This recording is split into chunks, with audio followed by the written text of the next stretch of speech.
Ma'am, husik palenda le re. Masigi blok si palenda sa pagi blok oi kadom ne ko ma'am. Aloga. Amuka sanapati rom da muka han kadom ne ma'am. Hey. Ma'am bu. Kamay to narige. Lisi as da su yot gi mamma le ramine.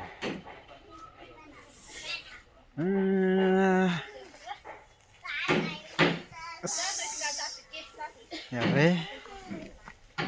Mayam ngasi si khangdri kai yaw do no mori yaw ga do ri bra yaw ro do khangdri ko mayam hojik palen da le palen bazar su khara so ta ke mayam ko chalu ulak ke mayam si sak cha ra ke ko insang mathil chi ulak ke mayam ayuk ki morning ki sini mayam oksa ne ko oksa yu le re yirum le re aduga yumsak met pa le re hangam champul le re ya de nang thong hai ga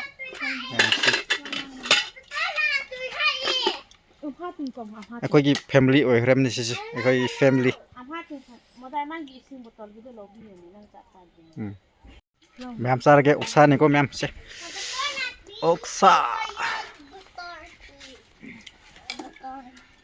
Sarge, ha? Sarge ko. Sarge mya. Are. Saksa thoga to torake. Sanro.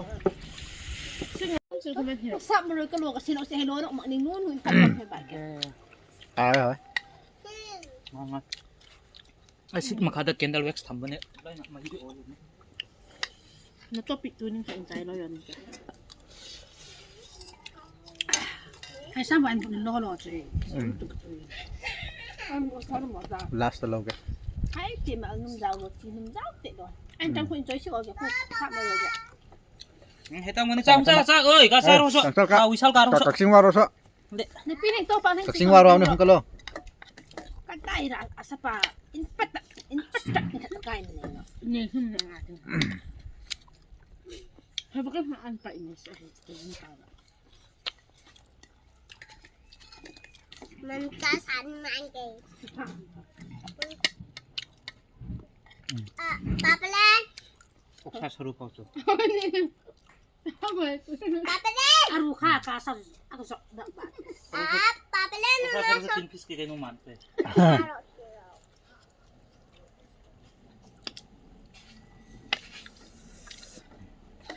Mayam sabalo sila ke.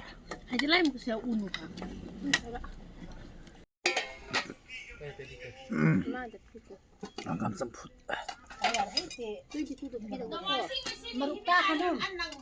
marukta khanum nu ko ti ti ko ti to ba ko tai sai mi ni nu kha tu ji Hangam sing samput. ngi le ha ka ke Kun loro.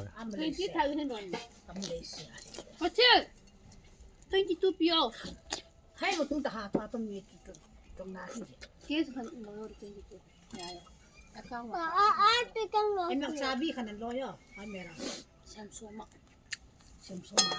อ๋อติดกันสามนี่เอง Ano man dong mara tabi ni si do hay. Kami ni si si de ka na tu na tayo si ni do. Ano dan na ni na ko ko nang ka tanta. Di siya ta en tu offer on. Winter season na pare tayo na. So na nga nang offer on da 37. Passing machine ne. Aka chata ki. Maro do. Marti aga. มามีเอกทักทักอีกคนก็เยอะ Ti ano ni sin tu. Sa sora mo da kan ko ko. Loro. Mayam sak sabalo ra. Sa ke man. Haziki Hindi zong sa tok si. palen bazar di sang rồi. Bazar ko mane. Bazar ma ka loy mane. Rozik se Kakching bazar da oina. Yo ke.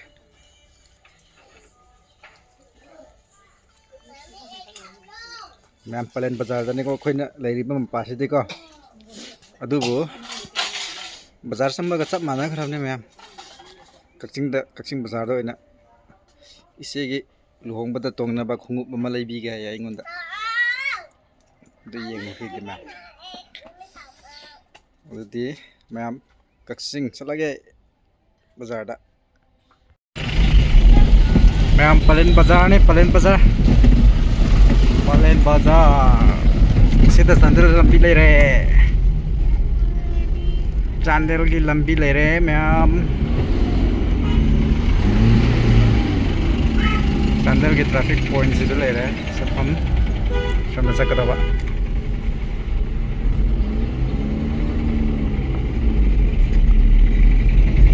ꯁꯣꯝꯗ ꯀꯛꯆꯤꯡ ꯆꯠꯂꯦꯀꯣ ꯃꯌꯥꯝ ꯀꯛꯆꯤꯡ ꯆꯠꯂꯦ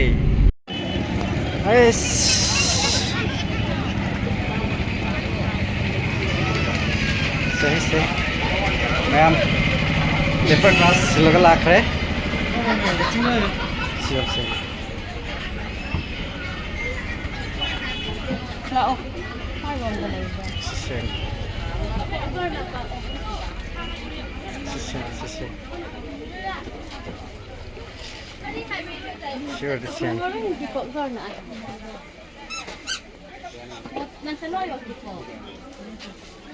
temper glass ꯇꯦꯛ ꯅꯞꯄꯗꯒꯤ ꯈꯪꯁꯦꯡ ꯁꯦꯡꯈ꯭ꯔꯦ ꯌꯥꯝ ꯁꯦꯡꯈ꯭ꯔꯦ ꯀꯧꯀꯂꯣꯃꯣ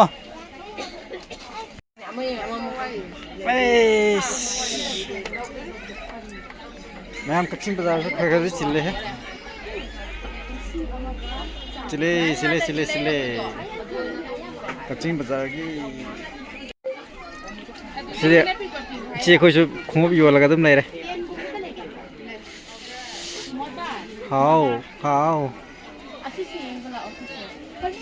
ꯀꯩꯅꯣ ꯌꯨꯝꯃꯛꯀ ꯑꯩꯉꯣꯟꯗ ꯍꯪꯒꯅꯨ ꯉꯁꯤꯗꯤ ꯈꯔꯗꯤ ꯆꯤꯟꯕꯗꯤ ꯋꯥꯠꯂꯦꯀꯣ ꯁꯤ ꯑꯗꯨꯝ ꯂꯩꯔꯦ ꯁꯨꯃꯥꯏꯅ ꯂꯩꯔꯦ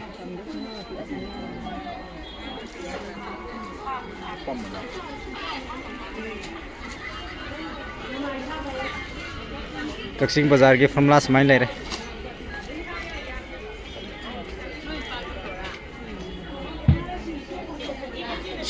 ꯏꯃꯥꯈꯣꯏ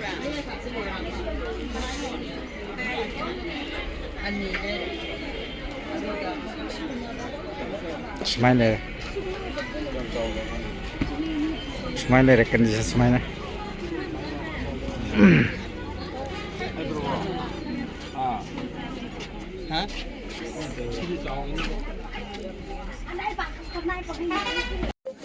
ꯑꯩꯒꯤ ꯅꯨꯄꯤꯒ ꯁꯨꯃꯥꯏꯅ ꯈꯣꯡꯎꯞ ꯈꯜꯂꯒ ꯂꯩꯔꯦ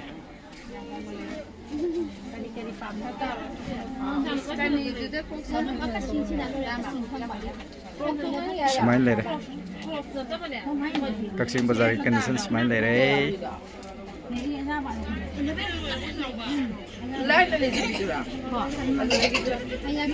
이마고수 뭐하러 말래? 아드네네.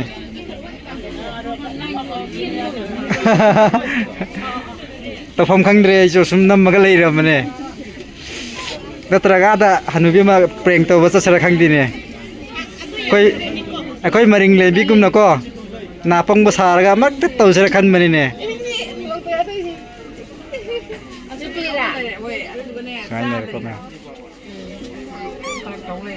Se leire Kacing Bazar.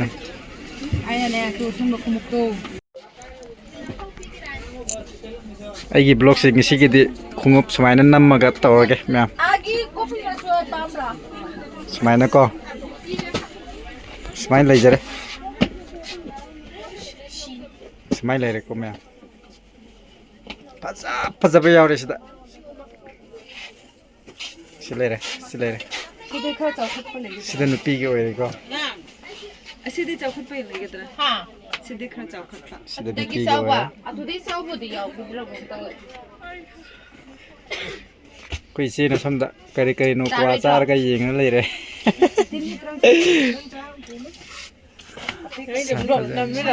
ตกผมข้างในบ่ลำลังเลยแต่โอ้ยเปล่า 여기 차이나 거래 내 차이나 ไอ้ชายเขาเลยโทษแกlâu rồi bò lâu rồi bò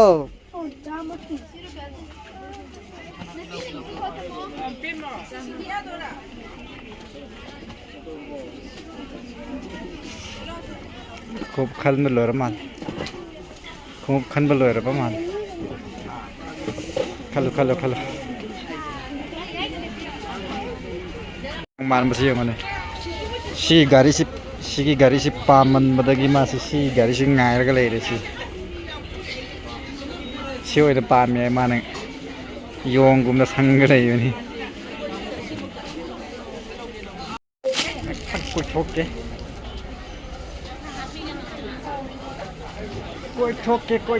man 꼬이 토끼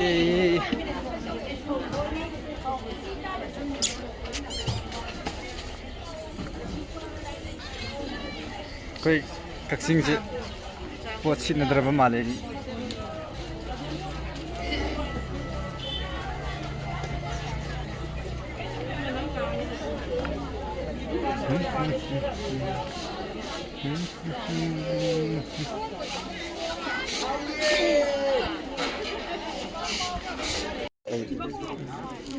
video नम नंगाई लेता बगे को अदु नम बने को तुम Phi kia là Phi rồi.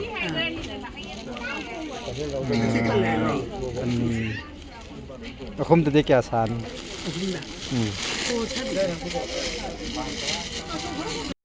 Mà đã phi lâu bắt ai gì mà xin nói thế, phong mà cái tôm này đây. Ôi ya mà cái cái rồi không lâu kìa. Ai ame hekta yai dai ma ima se yam wara ba mal phi kana se hum thodi lobby rek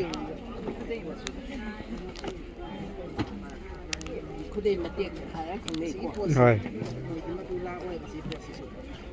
ba kana sigai ba khot pa di yaw da ima se pham ba da ware na magi phi se hoi siga hum lobby rek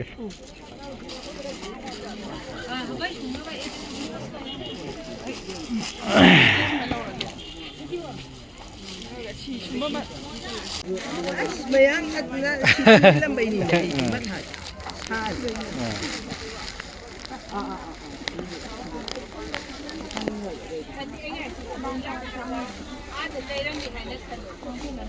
Sini amal lagi deh kok.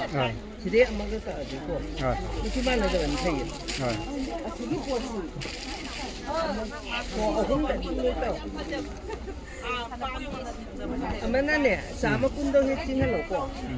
Sini yang saya maga, sama pun lah maga di.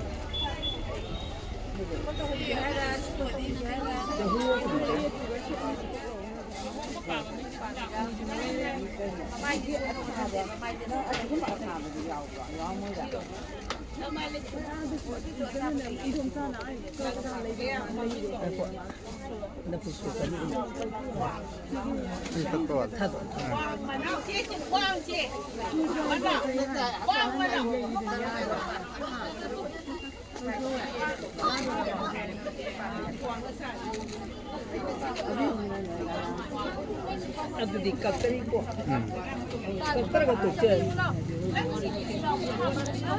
Mamangga. Lem masih mbak. Yang mana?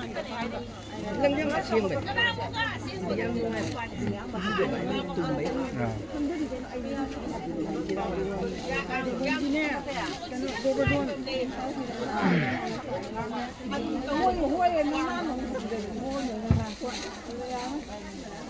Anh ấy nó cái cả người mình phải chết nó cho một phần đi. Mai mùi đã lem đi đấy. Mai khâu. Sige sina mai tay thok po sunuay. Mai tay thok po sunuay mana ba? Mai tay sunuay lang jam masih. Sinang manata lama ba? Sirang mana taklim taklim. Oh. Pikir lah mana orang mana lu tak. Sumpah dia.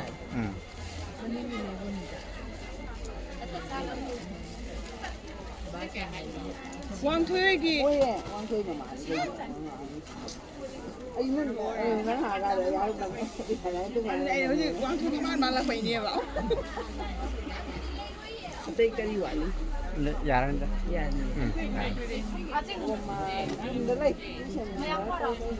Sidi adum maru oye bako. Sigi dei phadi je maru oye bako.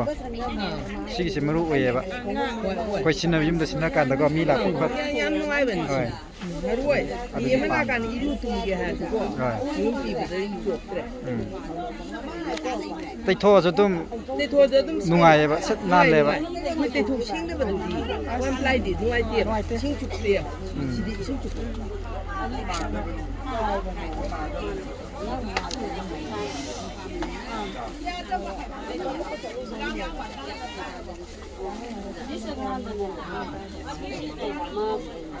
Ma'am imagi phi se keno ne hai sahum ga mar pu hai bara mauda ma hu hai 70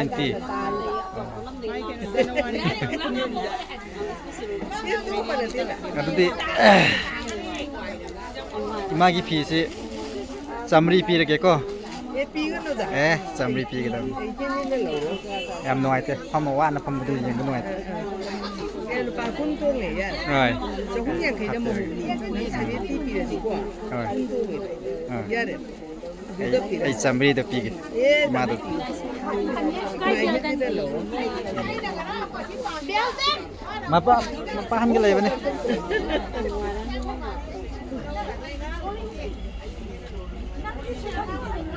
Pi sing di le pi di lo. ma khoi lâu rồi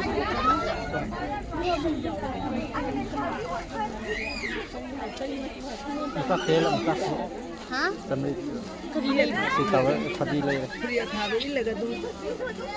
Ya de.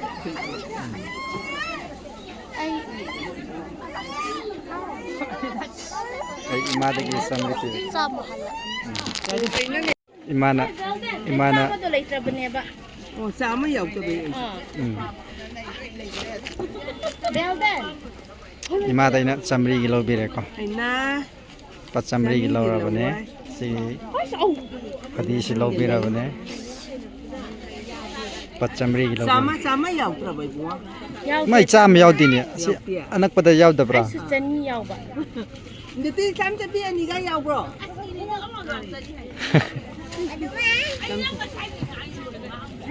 Kam to si ge du ya su le ya. ima phone da gp pai bra Ji pi pai di. Ma di a ni na. Wo pa ta. si da gi ma hek da ba Ni ni pa sam sam te pi ni ga ya bro. chani năng xịt Sam te ya wa. Me kam do ni.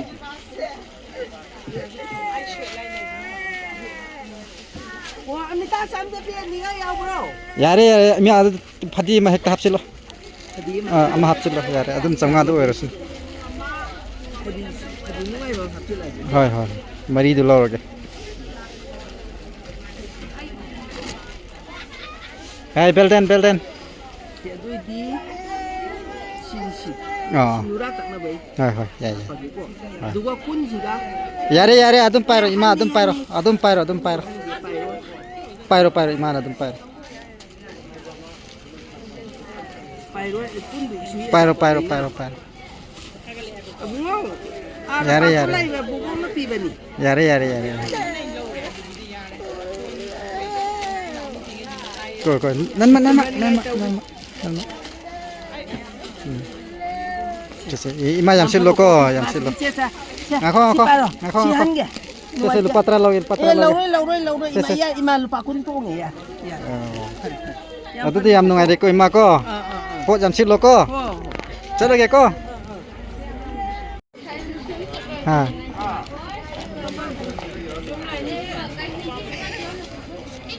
kali no sibo kaya no as beden he khol ka paisa yam kara kai noi ใช่ออมเราแน่ 뭐 뽕온다 팀 크로 뭐 뽕온다 뭐다 마 프리도 위에 내가 위 그러는 ชื่อ 사이즈 칸게 코이나 ชื่อมุกก็เราแกนี่ชื่อของนี่ไอ้เงินแต่ประชาชนชูดเลยให้เข้าชื่อ 야라 สามมาให้นี่ 막꼭 씻고 나 사이즈 씨 아니 อะไรกินเราก็รู้ 허리는 거 반드레 해라 아니 이사 로피기 난 진짜 한만 다 사이즈 해 거. 인기 남은 거 싫어 싫어. 내가 김도 붙여 뭐 먹어. ช่วยๆๆๆ 나는 누가 만들어 김치를 내 뒤에 놓아. 싫어. 한번 더 먹게. 아니 이제 이 누가 만들어 시즌 함락 없고. อ๋อเลยนะสิกายตาโอ้ย 아 손도 못 갈라 없고.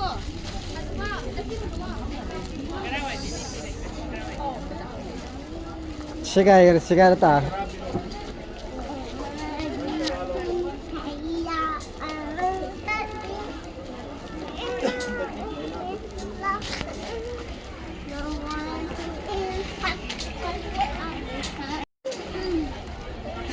แม่น อิมพอลบาซาร์สุพอสมัยนั้นไปเฮลล์บันนี้สมัยนั้นงั้นสิสุกักซิงบาซาร์สมัยนั้นไปซะเลยแม่ยังไงเนี่ยเอ็มการันดรบเนี่ยไอ้ญี่ปุ่นสิสระ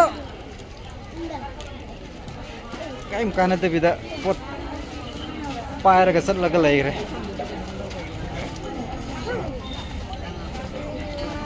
อะไร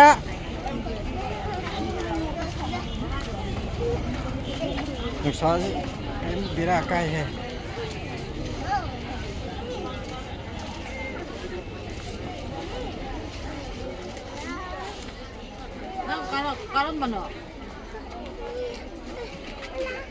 ngang si ima ka thandam dar dia adre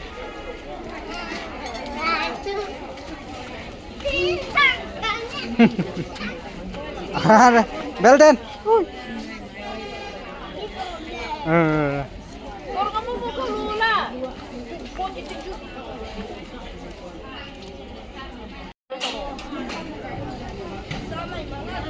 ada pusat keluar, sekali cinta air tulis nak. Sana apa sih mana? Kejam kui.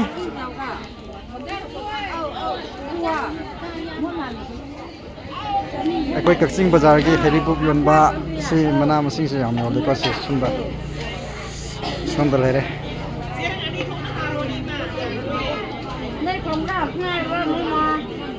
Semain nak Kaksing Bazar sih ko, semain lagi bani ko.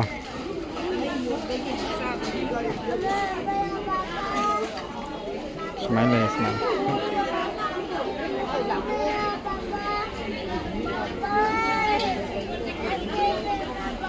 Kaksing Bazar sih uhan bagi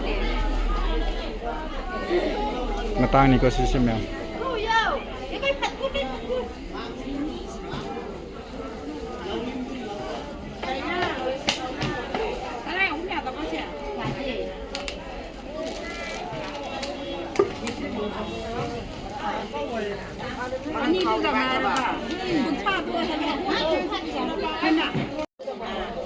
Ma'am itay man ko maning dalay si itay man ay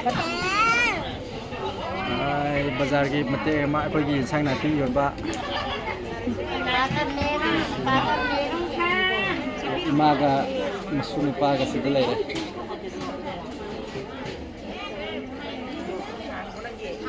ma'am imani ko si ko ay gi imani si 아직 saya ni sibuk ay gi imani isa no pa na sila kan kare no hon na ko le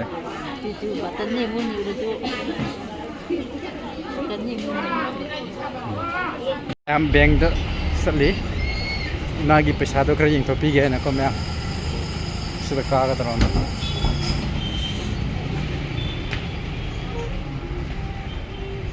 sila roll pe sila oi ga ko na oi drop za da oi Semam biang su onarame mafam do laitre sida oidre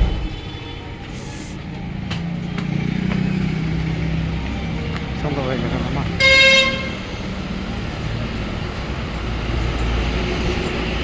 Lake Highway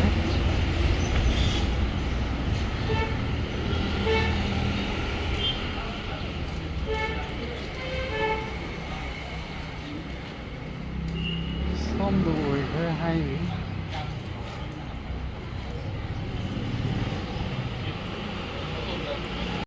Ma'am sida leh Rural Bank sida Rural Bank Manipur Rural Bank sida leh Bank ji oh sida ko samdane yamna le sida leh Rural Bank mi dikha kana tro yam Come.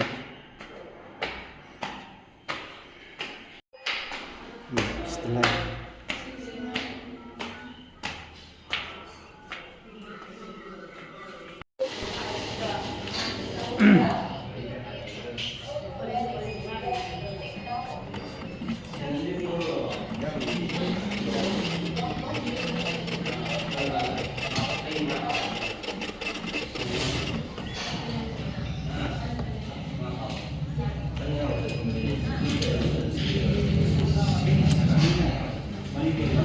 Maaf.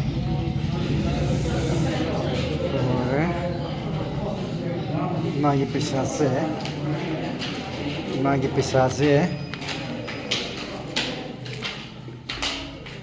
pisase kredit lagame.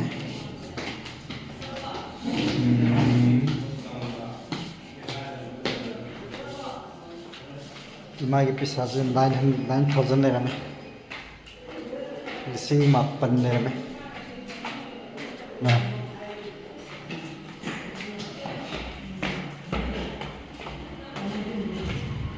Selama.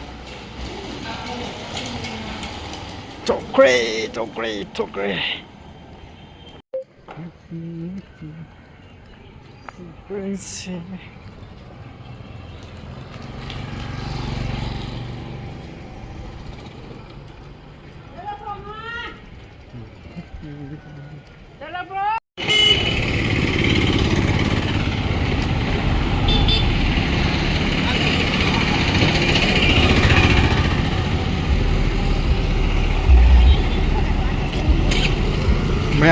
Min sang na pi yon bam je sida oi ko sigi sidle ve shri yon bani sang na pi si kaching gi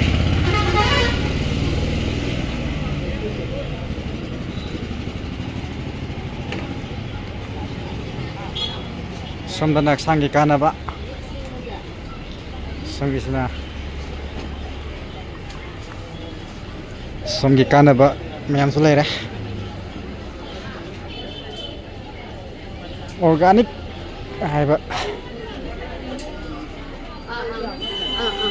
organic fruit something like that.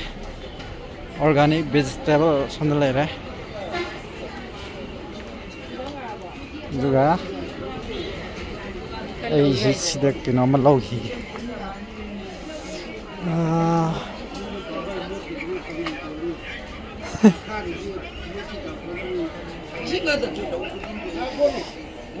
Sisi क्या गिरा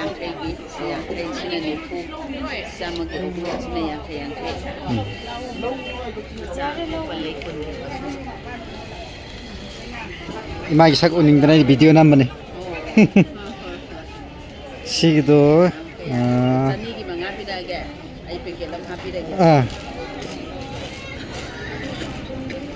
Mana sanigi Cipira gaya Masih sih yon sama nih kok. Keren banget fresh oil bersih sih. Ini mah fresh ngatanya bapak. Maru yau bersih ani apa ge? Ada ge yau dapat tahu apa ge bapak.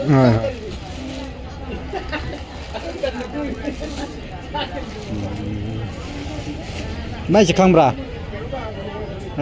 Kang, ini kali sih mana bermana terus ini.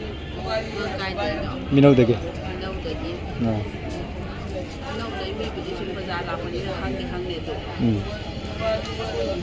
Pada ada di GP dah apa gitu sih kok? Atai Sautan sih wina sama gitu. สิจานนี่ตัว มาหาพี่ได้กว่า はい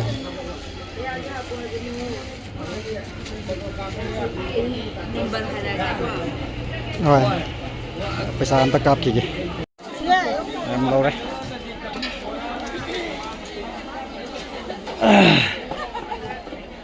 sao không bị lâu đấy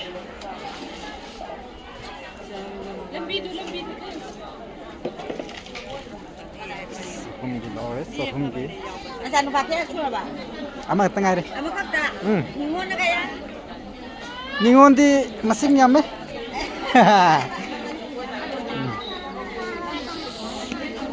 em lâu đấy hay rồi lịch sinh tụ cô lấy lên Ui, ni cuma bilang kau. Korea tu inu ni shoyam kan ni shoyam kan yan pe ya An ko sa sa bro. Ko ke soi bu ka de bi ko lo tin har ma. ai tom sing hil ka cái con cái bể lê chú có là này con cái sao cái này Bi tang ai. Ki man sa tu ki sto to ki sa sa. ning hil piru à Ko sa sa le ni to. Ki man ni sing kni le ma sa phim sa. Ha ha wo nung ba ji. Ang ko ro sa bu so. ning hil thật là cái lo tụ cô lấy lao ra sao đó này Ko ke soi de nung ko ni ya. kristal nào đấy Ko na ka rum tu ni. dịch xe pot lấy bự rồi ấy à đó dịch itu pot lấy bự rồi Loro beng na ki ba sa lo thun ya le tu ai. Ni ya ur se sa. có rồi này Aadhaar cái kalau kau này Kai kai adar ya le wa. Kai loro ni ur se sa. Yang thai mẹ mà tôi có video được gì ngắm sẽ có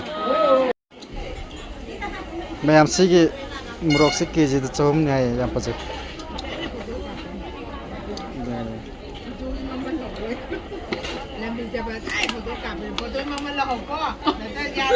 yon bami su masak pazai sam das loy na pazai ai hai la khoi mino si nak nei da la si am pazai mo ok cái gì này đó ola xin mời em pazai khá sâu các cái tàu rồi mà sao được chứ lần nữa con Masa mau jauh dari sini lok dia masa. Tikam. pazai yang mana ai sab dah hawa tu malai sumsar su Isi dia mah hak ke ko. Ngon dia mah. Kita dan nuai ta mai. masuk di sini pazai ni Nanti mana pulangan kau tu semua yang kalau masih dah nanti.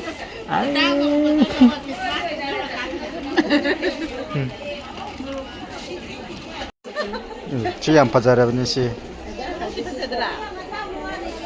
sak ngange hawa tu malai sar Ya na benar si dah. Amma wanda amma lau. Kat ngai ke kat ngai ke kat. Ai do khok lai de mana ima khok lai halaga ai gidam ta khungu ma lai. Rodi hak yo. Ambil ko. Ambil ko sa sila ba niyo. Ko ngam dia na ba. Pesa pura. Ha, nang na pi ra nang pai di pi ko. ai pai di nang na pisa tu nang na pai di hoi ma imana dum hanjani da Pai pate. Ai di pesa di. pazai murok sih mau om tare Ambas ya ya. Ma khau ta ya. kiji man Ai asang yam ya kun dara ba. Ya asang ni na pa mai. fazare ma'am मोरक लौबगी मटेक सिद लेरे को ma'am मोरक फजब लौबगी मटेक मने आइगी नुपी पुक नुवाइते आइ คุย Ôi đi lôi cho lẽ. เราพอจะสุดรอได้ไหมโอ้ย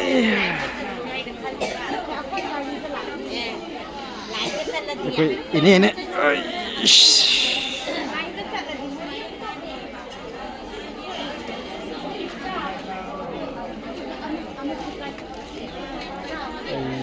อีมาเนี่ยสิเลยสิก่อน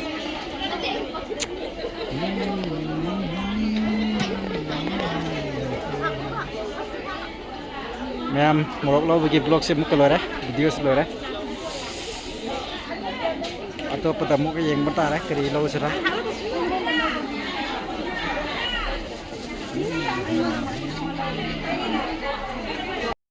Ma'am, oksagi yang pasal lo hi, baik terjadi tu Yon di yon hande hai. Apna pura pangkara Oksa yon ba yang ke. Oksa do yengaga muka mathangda ngari muka yengaga ni ma'am ma'am koi kaksing gi thongwa ma hai da sini kaksing gi thongwa ma sure je samle re sing mo le sing de mo le thongwa ma gi sing de mo le Ma'am, saya memang pun dah ingat saya kau ma'am, jual beri untuk berkini. Saya beri ni. Oksa, yole. Oksa yole.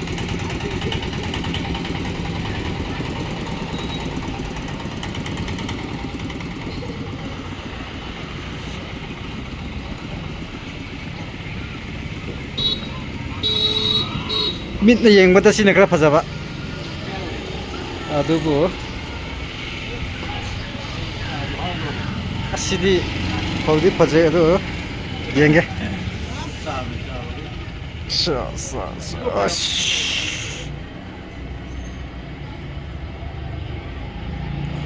sisinai keno di khangaro ko labra amom di khangaro ko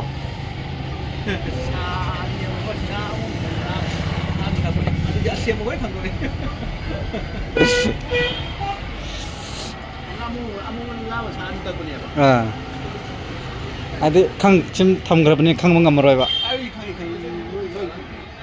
okay adi di si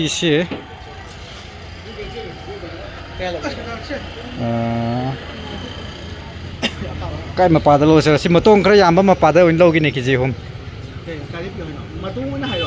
matong khra yaw ba jaga da ko si phai ga na pa sin to si je Aina matung yang ada ba. Aduna samana ke yang ada ba.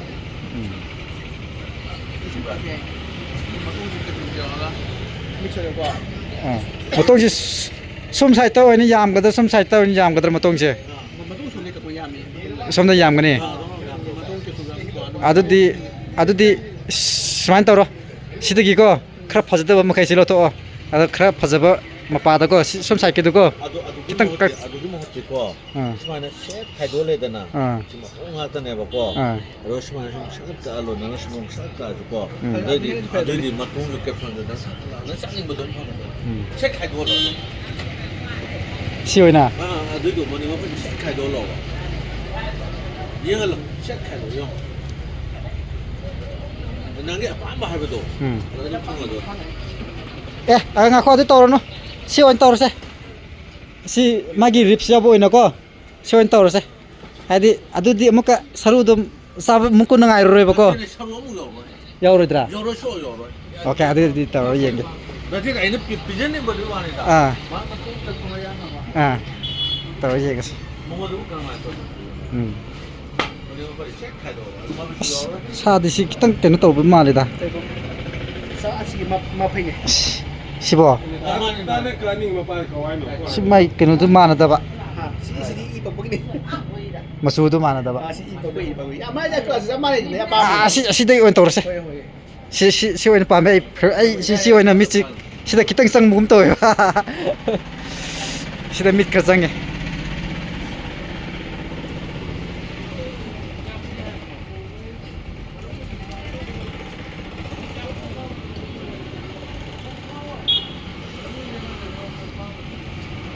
perfect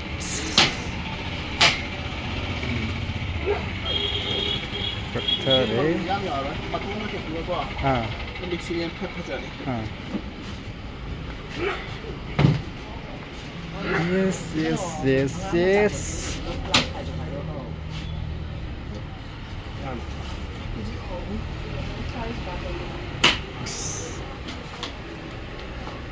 ಅದು ಇಂಥ ಖುಷಿ ಯಾರೇ ಕೈನೋ ನಾಂದಿ ತಿಂಗಿ ಪಾವ್ತಾ ಇನಿ 하나 땡은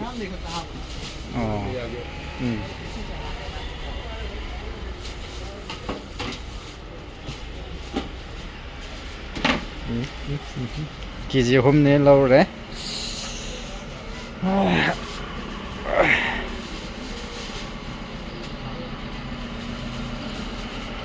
어디 기지 될까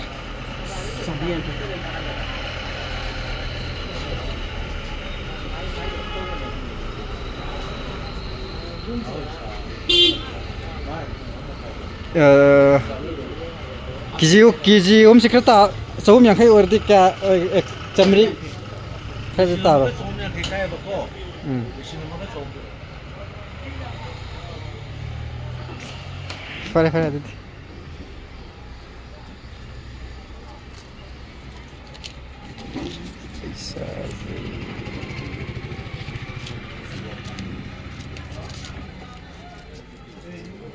singa sama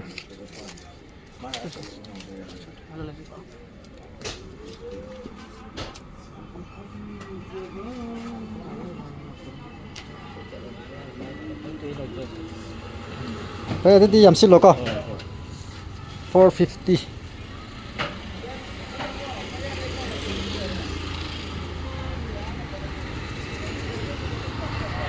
Chalage yam horo Lâu rồi em lấy ra mẹ sao lấy ra mẹ cái gì mà the 450 ấy có cái gì không lâu rồi hai thì ốc sa lâu rồi bây giờ nè cái đó đây này sang bắt tay một cái ngari yun không đã ngari cái gì mà cái lâu ta này muka ngari kita muka yang ngasih ngari ku tahun sang ke ngari ki go tahun dah asyik ngari ki blog nih ngari ki video yang dorip nih asyik aku ngari keji mah log ke aduh mamandu nahani log buduga mana kadra mana ana kan mata punya kau 600 550 ada lagi 500 420 350 nahani log budu sigi si mah ini 550 we ada normal lagi si orang kan 150 sama ama di tiket sawah ni mama tai ka song yo si am chaw bune ba nan lo ga yaw sa bang de ba ko si le ne keji ma hak teng to bi ro ba ko sok sa ju man tang in he sak ya yo 450 hai kopi dia di tang di hanan di oh ada halan 혹시 yang si kere bana bagi adi ha di hena tang dura kan mane tang di ha ya 550 hai ngari do adu second hoye do ba ko second ya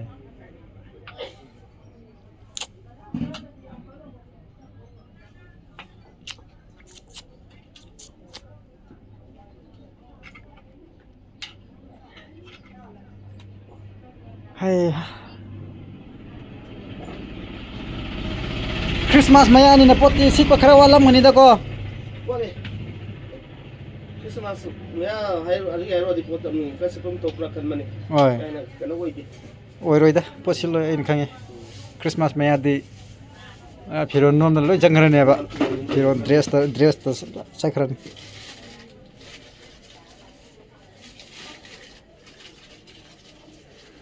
ngari godom se loin le pam ba cái ngatol ngari chu le sida loin le moro sa le loi le Ai.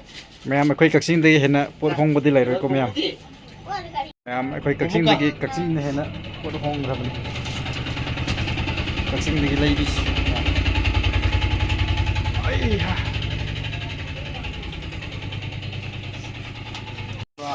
Kaya đấy. Ada Nah. alu dulu, Pak. Ngari si oleh. Ada berpakai kundiun. เขาที่อาลูมาหวายมันเดียวคุยดีอยู่เดียวคุยดีอ่ะอีก Ti. ngari ya mo ka nga ka ngari nga ka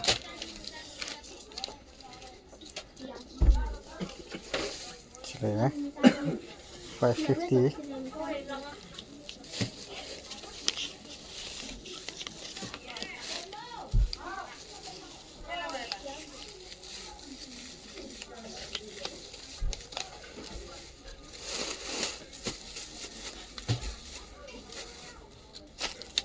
Yam xí lô co. อ้าวเจ๊กจะโลย Rồi. Bây giờ không chắc thô rồi kìa. ก็ซะ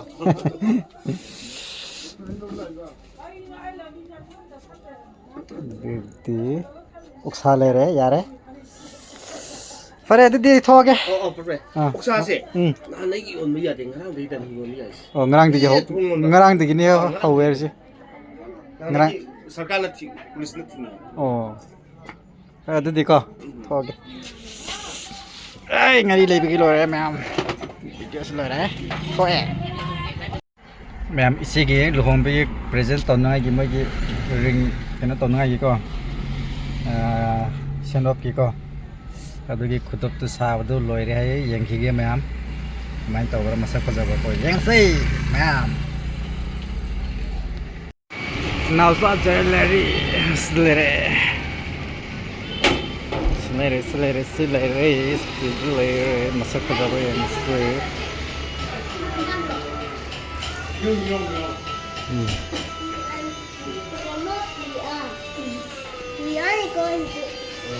Slere đấy.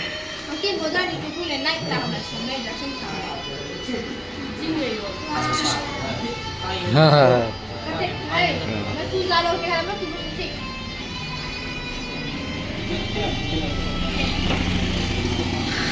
Một slere đấy.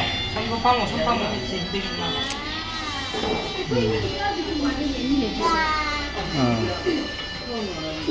Khutop loi re hai ko ma'am. Yang se. Ma'am nausa jewelry ki stuff sing le re. Sile re ko ma'am. Nanga sa jewelry. Sigi khonang mari karak phang ba sita ko le bane ba ko ma'am. Koi kaksing long ki side to re di sida nausa jewelry da khudop saning ba sana saning ba aduga lik saning ba sing ko sidle re ko sida tum laksin biro ma'am hong na su tum sab ma le moi gi sim ma'am satu kepala bener kalau itu oke Hinzen, aku hinzen. Hinzen. Korin. Okay.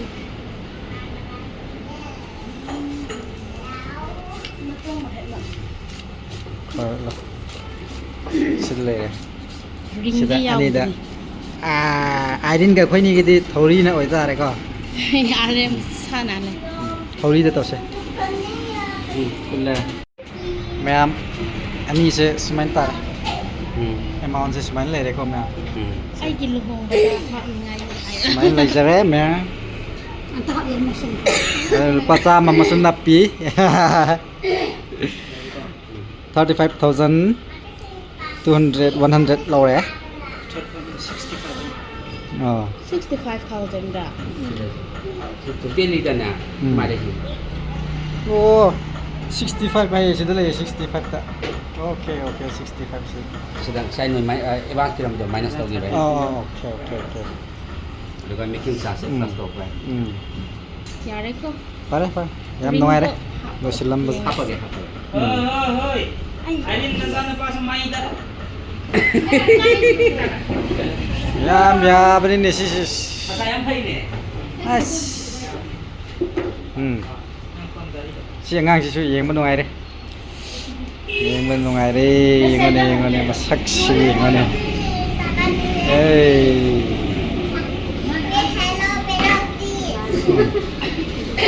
yeng si nga si lâu view hay nè man nhập pang mà rồi si nga si con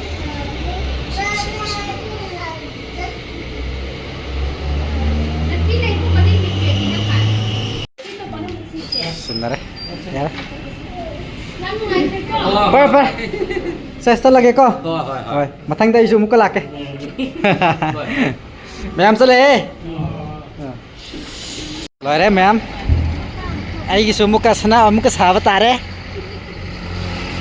Bai, isa lagi. Zik. Isa lagi. Selagi ko. Godres ta sanghi gaya. Ma'am Godres semua kayeng betare ko. Godres semua kayeng din ha. Godres. Still Godres ni ma'am si kaksing din si wal pamanak si ko. Sondale. System bane se. Wow, ma'am. Chile ra ko. Ya ambadi oi dia dur su mai kodak ki design. Same bai tai ko ma'am. Chile ra. Ya atem bisna ko. Asidi bank mali hai. Okay ma'am. Godres ki nasile ra. Sida moi contact tau bane koi si khoi gi ko simuk loi ra ma'am mathang da muka kari le bra yeng se ICI gi product protein tel sida ko sigi manak dene ma'am sa lage surada sak gi ha na sansa thong bada sa gi kari gi pesa da sa drap through मैं बिरयानी चाके मोमो का बिरयानी तो इमा के मतलब तंखाई चाक नहीं ना लब चाप है मन में करना तंखाई नहीं को नंगे दो आई की फुल आई जो फुल ना त्रो फुल नहीं ने फुल के है ना फुल में करना बिरयानी चारनी चिकन बिरयानी बीफ बिरयानी ले रहा है मैम कच्ची खाई दा हम क्यों फोटो लग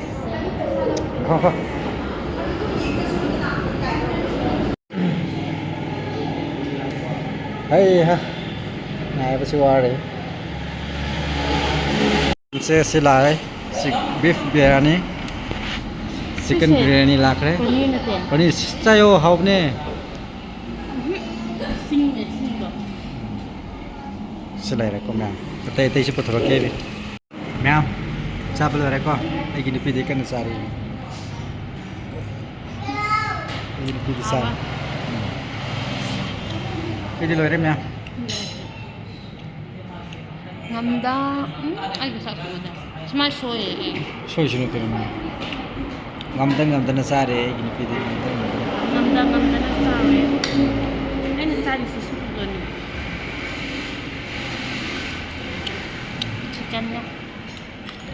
Chicken biryani sare. Ima kada ko ital pare. Iche do. Hui. Ima da masak tu. Bas imagi asa polo thore hai. Imagi asa polo thore. Mengaite. Pare me ap ngasi ki blog sidi. Losin ki ni illa osir. Ay pin losin ki mai. Chicken sauce. Chicken sauce hai. Chili spicy soy sauce. Chili sauce hai bata rahe. Sorry chili sauce. Sanu paji jo pra lo padal ho re. Sanu paji. Biryani muka sai momo muka sai. Guys, amu kaca bangam dia. Ada angin sepang nok agalai.